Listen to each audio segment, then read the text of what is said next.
belum bisa dibilang inovasi jika belum dibilang tidak mungkin. Karena inovasi semestinya memang bukan hal yang biasa-biasa saja.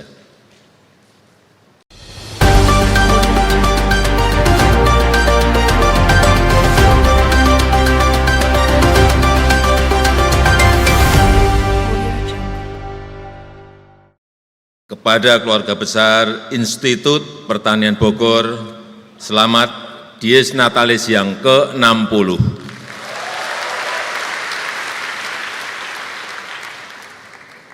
Semoga IPB semakin jaya dan semakin kontributif untuk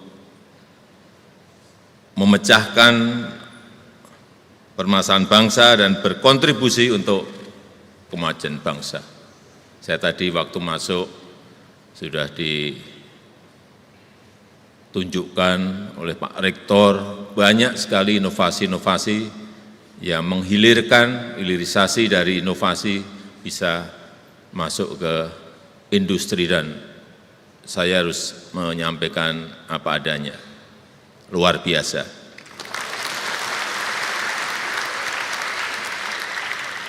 Ada cabai yang gede-gede merah gitu. Ada beras yang khusus untuk lahan-lahan tandus, ada yang beras yang 1 hektarnya bisa menghasilkan berapa tadi? 12 ton, ada garam, rumput laut, ada macam-macam dengan kemasan-kemasan yang sudah sangat modern, dengan brand yang sangat kelihatan sekali digarap dengan sentuhan marketing yang sangat bagus.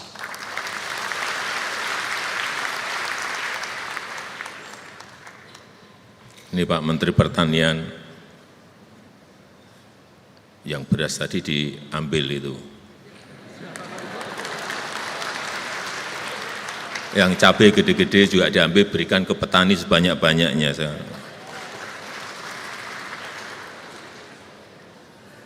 Barangnya jelas sekali.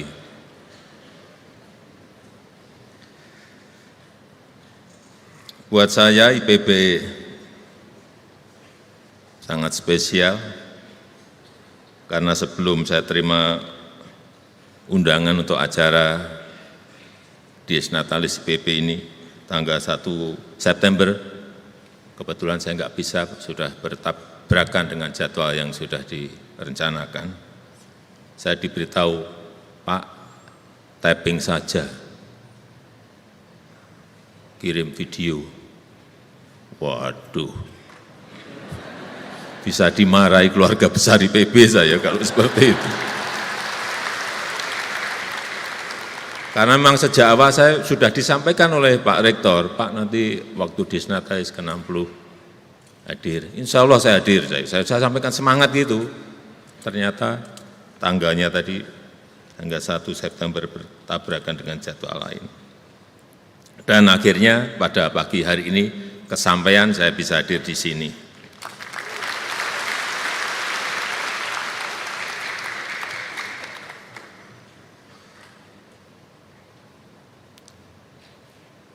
Bapak Ibu sekalian yang saya hormati, banyak orang bilang saya ini kalau cerita soal potensi tantangan-tantangan ke depan, soal krisis, baik krisis energi, krisis pangan, krisis ekonomi, soal disrupsi teknologi, banyak yang bilang Presiden itu nakut-nakutin saja.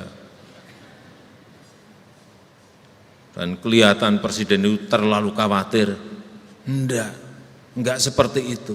Saya tidak pernah takut dan saya tidak pernah khawatir mengenai yang tadi saya sampaikan, mengenai krisis energi, krisis pangan, mengenai disrupsi teknologi, enggak.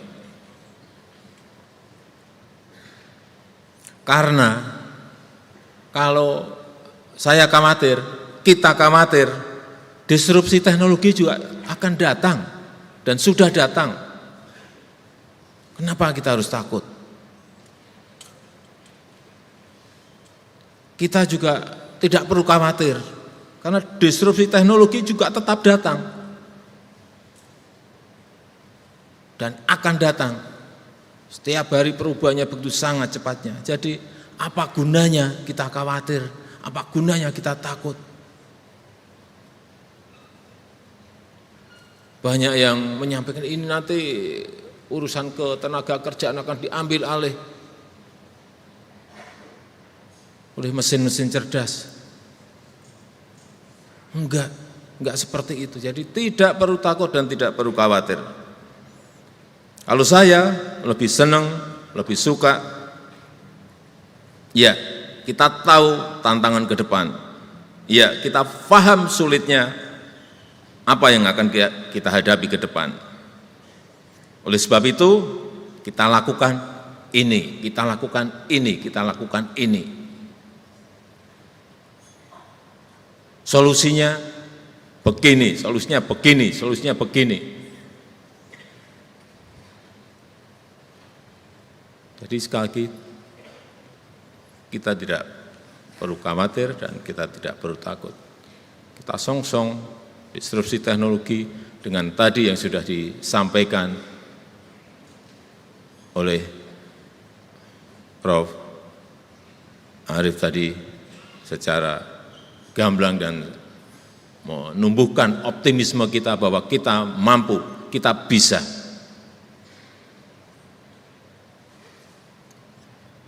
Saya berikan contoh ancaman krisis pangan, ini yang relevan dengan IPB. Ancaman krisis pangan. Kita tahu jumlah penduduk dunia semakin meningkat. Kebutuhan pangan tentu saja akan naik. Seperti di Indonesia ini kenaikan per tahun 1,25% penduduk kita. Kemudian ada ancaman perubahan iklim, kemarau, seperti sekarang orang sudah mulai bingung karena ada super El Nino, kemudian juga kenaikan suhu, kenaikan air laut. Ya kalau kita pikirkan secara ini ya khawatir, tapi saya kira tidak perlu khawatir, yang paling penting solusinya seperti apa. Kemudian juga geopolitik yang semakin memanas, rivalitas antara negara-negara besar, perang Ukraina yang berkepanjangan tidak selesai-selesai. Saat itu saya ingat saya bertemu dengan Presiden Zelensky di Kiev, di Ukraina. Saya diskusi 2,5 jam, berbicara 2,5 jam dengan Zelensky. Beliau menyampaikan di Ukraina itu ada 77 juta ton wheat, gandum yang tidak bisa keluar untuk diekspor, biasanya masuk ke Afrika dan masuk ke Asia. 77 juta ton berhenti. Karena pelabuhan Odessa diblok oleh Rusia. Dari Ukraina, saya ke Rusia. Bicara dengan Presiden Putin, 3 jam saya berbicara. Akhirnya saya keluar lagi angka. Presiden Jokowi, di Rusia ini ada 130 juta ton gandum berhenti. Artinya ada total 207 juta ton gandum berhenti di Ukraina dan di Rusia. Terus kalau berhenti, yang biasanya diekspor, makan apa? Itulah konteks geopolitik yang berhubungan dengan krisis pangan. Di Eropa harga gandum naik, di Afrika harga gandum naik, di Asia gandum naik. Kita semuanya rakyatlah yang dirugikan. Dan lebih repotnya lagi, ditambah lagi kemudian 19 negara sudah membatasi ekspor pangan. menyelamatkan rakyatnya sendiri-sendiri. India baru saja stop ekspor beras.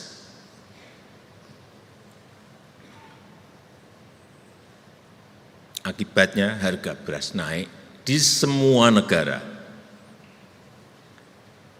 Kita mau memperbesar cadangan strategis beras kita, mau impor juga barangnya sulit didapatkan, tidak seperti yang lalu-lalu, nyodorin barangnya, Pak ini dibeli, Pak ini dibeli, Pak ini. Sekarang mencarinya sangat sulit, karena ingin menyelamatkan rakyatnya sendiri-sendiri, memberi makan rakyatnya sendiri-sendiri.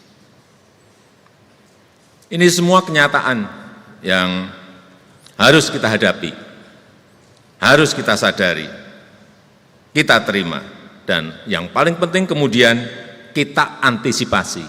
Apa yang harus kita kerjakan? Nah, ini tugasnya IPB, Pak Rektor.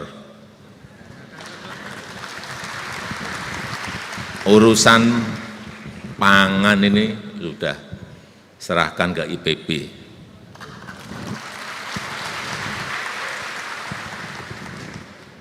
Insya Allah rampung. Saya tunggu apa antisipasi kita, rencana dan pelaksanaannya harus seperti apa. Oleh sebab itu, dengan tantangan-tantangan yang ada tadi, kita perlu inovasi besar-besaran yang bisa menjadi terobosan, yang bisa menjadi langkah besar kita ke depan itu seperti apa, untuk menjadikan permasalahan pangan dunia sebagai peluang Indonesia untuk menjadi lumbung pangan. Ada kesulitan, ada krisis, tapi itu juga bisa menjadi sebuah peluang, bisa menjadi sebuah kesempatan. Sehingga nantinya bisa justru meningkatkan kesejahteraan petani kita, mensejahterakan nelayan kita, karena ada kesulitan-kesulitan yang tadi saya sampaikan. Di mana menurut saya belum bisa dibilang inovasi jika belum kita ini rada-rada gila gitu. Belum bisa dibilang inovasi jika kita belum dibilang out of mind. Belum bisa dibilang inovasi jika belum dibilang tidak mungkin. Karena inovasi semestinya memang bukan hal yang biasa-biasa saja. Kalau nanam padi, biasanya 1 hektar, berapa Pak Mentan?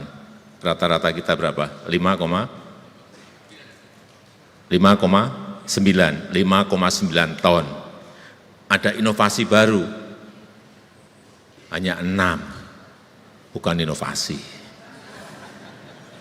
Kalau tadi yang dibilang Pak Rektor, Prof. Arief tadi 10 atau 12, itu baru inovasi.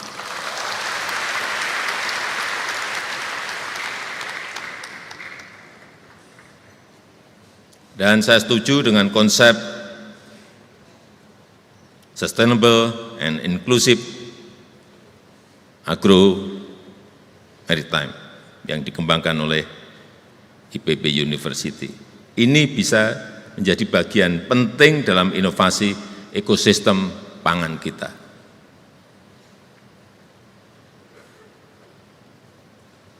Namun saya yakin upaya tersebut tidak bisa diselesaikan oleh satu disiplin ilmu saja. Tidak bisa monodisipliner, tapi harus interdisipliner dan bahkan transdisiplin ilmu. Enggak bisa sekarang ini. Semuanya saling kait-mengkait. Dan saya menyambut baik perluasan disiplin ilmu IPB yang tadi disampaikan oleh Pak Rektor, karena memang kita butuh multidisiplin ilmu untuk mengembangkan ekosistem pangan kita. Butuh manajemen dan pendekatan sosial, butuh intervensi advance teknologi, butuh AI, butuh stem cell, butuh bioteknologi, butuh big data, butuh IoT, butuh robotic system, semuanya kita butuhkan. Ini saya minta, sekali lagi, jangan alergi dengan teknologi. Jangan hindari perubahan teknologi. Jangan takut dengan mesin cerdas, dengan AI. Karena kemarin waktu di G7, G7, waktu di G20, waktu di ASEAN Summit, semuanya berbicara mengenai AI. Takut sekali semua negara mengenai AI. Regulasinya belum ada, aturan mainnya belum ada, AI-nya terus lari, terus berubah-ubah terus. Semua dibicarakan. Artinya memang ya, kita harus mengantisipasi dan bersiap diri.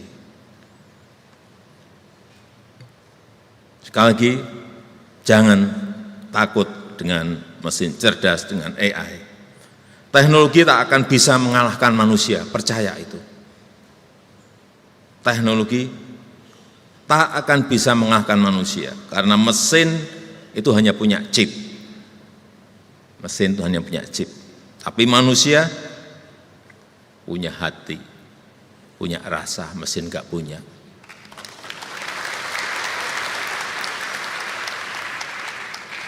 Dan saya percaya bahwa ciptaan Allah Subhanahu wa taala akan selalu lebih unggul dan lebih mulia.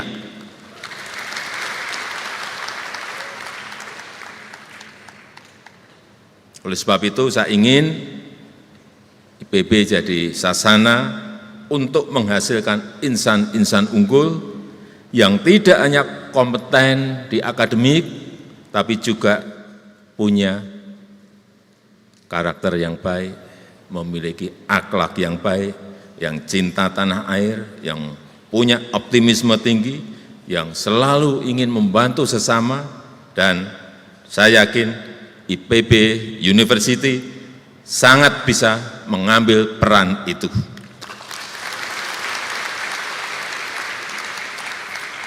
Saya rasa itu yang ingin saya sampaikan. Terima kasih. Wassalamualaikum warahmatullahi wabarakatuh.